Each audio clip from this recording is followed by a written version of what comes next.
Hey, I was just about ready to panic. Whoa, don't tell me the dishwasher broke down again. Funny, real funny. Give me a kiss. I haven't heard from you in hours. Well, I know what time your show is. You didn't think I'd miss your show, did you? Well, no, but it's almost time.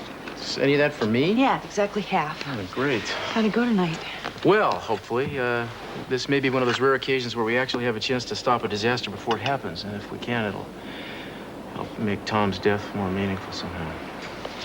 Do you have any idea who did it? No, but Ethan is helping us set up a task force, so we'll get all our best people on it, and we'll be able to figure out what the hell went on. Thanks. You're welcome.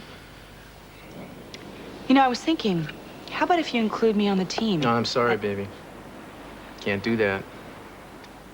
Well, I mean, I wouldn't go public with it until after it was over. Ethan had one demand. That's we keep the press totally out of it. All right, but seems like he needs some good press after everything that's happened with Laura.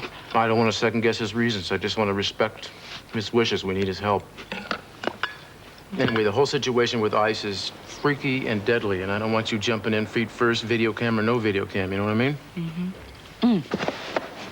It's starting. Hold on. Hold on.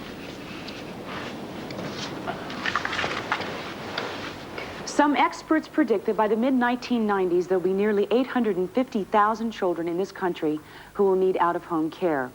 Who are these kids, and where do they come from? The answer is everywhere. Stores 15 years ago.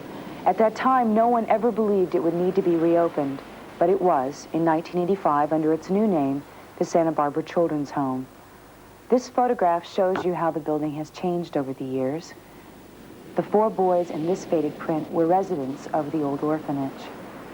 And these kind faces are some of the nuns who run the current home. They've dedicated their lives to creating the only home many of their charges will ever know during their early years. Here you see some of the children who live there now. One of them is a 7-year-old little girl named Alana. Now, Alana, you were telling me about a little thing that you like to do when you're by yourself, when you play, called fairy tale? I made it up. That's where you pick your favorite story and then you get to be the little girl in it, right? So what's your favorite story? Rapunzel, let down your golden hair. Oh, that's the one with the beautiful princess who gets locked in the tower by the witch and she has to live there all alone, right? There's a place I go up in the attic. You can see a long way. There's lots of things up there to look at. And I wait for somebody to find me, but nobody ever does.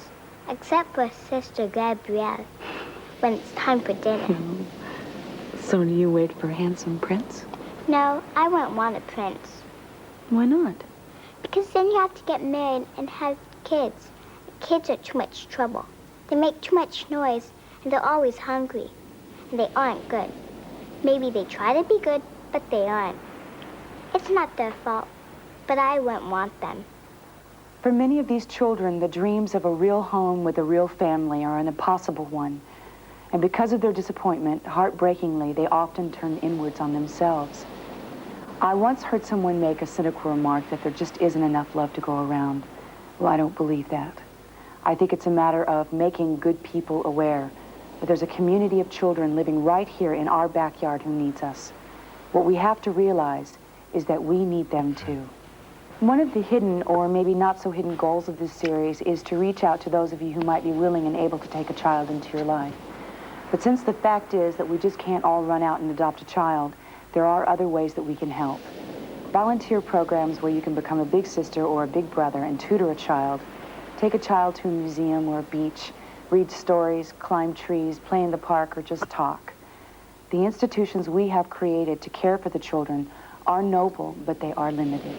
What they lack primarily is simple, and it could be you. I'm Eden Castillo for KSB. I hope you have a good night.